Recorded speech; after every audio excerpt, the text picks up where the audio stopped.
ini जिहेतु हाबाफारिनि सोमोन्दै जोबोद मोजां दिनै बे क'क्राझार जिल्ला अल बड' एक्स भलन्टियार फर्सनि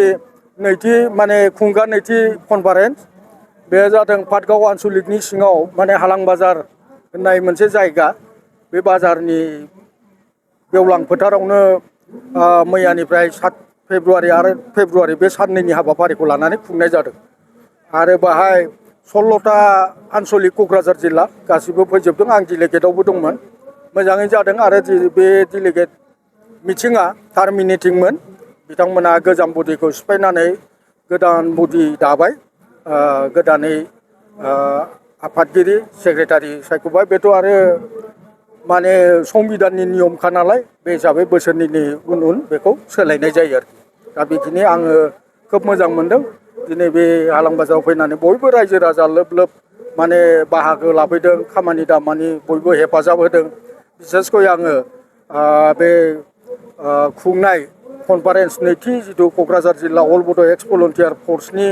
कनफारेन्स खुंनायाव बानजाय आफादनि जिथु माने खामानि मावनाय बे बानजाय आफादनि खामानि मावनायाव आङो बे बानजाय आफादनि चेयारमेन भाइस चेयारमेन कनभेनर आरो गासैबो दालाय आफादाव मावनाय बिथांमोनखौ आङो सेन्ट्रेल कमिटिनिफ्राय माने गोसो गोरबोजों साबायखर बावो मानो होनबा बिथांमोननि नारा नाथा नाजानायाव दिनै बे क'क्राझार जिल्ला अल बड' एक्स भलन्टियार फर्सनि कनफारेन्सआ मोजाङै मोजां जानानै थांबाय आरो गाजा गोमजायै थांनाय समाव माबायदि हाबा मावलांगोन सार फैबाय थानाय समाव जोंनाथ' माने नन पलिटिकेल अर्गेनाइजेसनसो नालाय जों रायजो बिनाय सेकेन्ड फेजनि आन्दलन बियो जों दाख्लैबो दिल्लीयाव थांबाय मेम'रेन्डाम हैखांबाय दा जोङो गोदोनि बायदिथ' बेबायदि दाङाबाजि बा गनद्राय दैलायनाय आन्दलनथ' नंला जोङो खोब भद्र भाबै माने मोनसे ब्रेनजों सोलिनाय आन्दलन बियो बेनिखायनो बयबो रायजो राजाखौ खावलायो जों बयबो पलिटिकेल पार्टिनि लिडारफोर हान्जाफोरखौ जों खावलायो जाहाथे जोंनोबो थाखा फैसा अनसुंथाइ हरो खारन जोंहा पलिटिकेल पार्टिजों रावजोंबो लोब्बा गैया जोंहा सिमांबो गैया लिडार जानायनि जोङो जाथिखौ माने बोखांलांनो जिथु बर'लेण्ड आलादा हादोर नङागौ माने जिथु बर'आ सान्थि गैखाया माने निस्थार गैया रैखा गैया बे हिसाबै जोङो हाजासे जों बे बोराय बैसोआवबाबो जों सेकेन्ड फेजनि आन्दलन खालामलांनो नाजागासिनो दं आरो फैबाय थानाय समाव फैबाय थानाय बेलायाव जोङो जोंनि उन जोलैफोरखौबो जोङो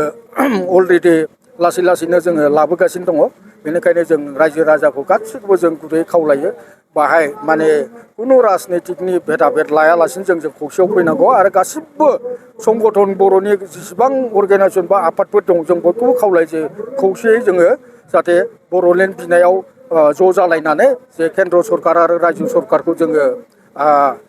माबानानै खोमा सुहोनो हायो आरो जोंनि बड'लेण्ड बिनायाव जाहाथे जोंखौ साक्सेस खालामो बिनि थाखाय आङो बयखौबो गुरैयै खावलायहरनाय जाबाय आरो सारमोननि टिमा थांनाय समावहाय दिल्लीयाव थांदोंमोन बड'लेण्डनि थाखाय दा बेनि रिजाल्टआ जों दाखालि थांनायाव जोङो थांदोंमोन ओमफ्राय दाखालिनिया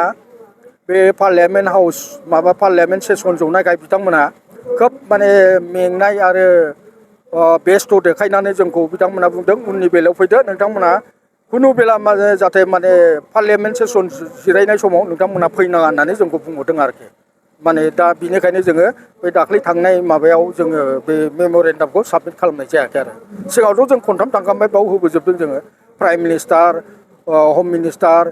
ट्राइबेल मिनिस्टार ल' मिनिस्टार आरो माने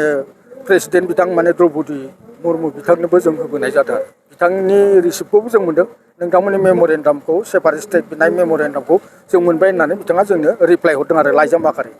बेखिनियानो अल बड' एक्स भलन्टियार फर्स हिसाबै गोबां रायजो राजाफोरा बिसोरनि मट'खौ मिथिया बे बिथिङाव बे खौरांनि गेजेरजों माबा फोरमायहरनांगौ दं नामा सार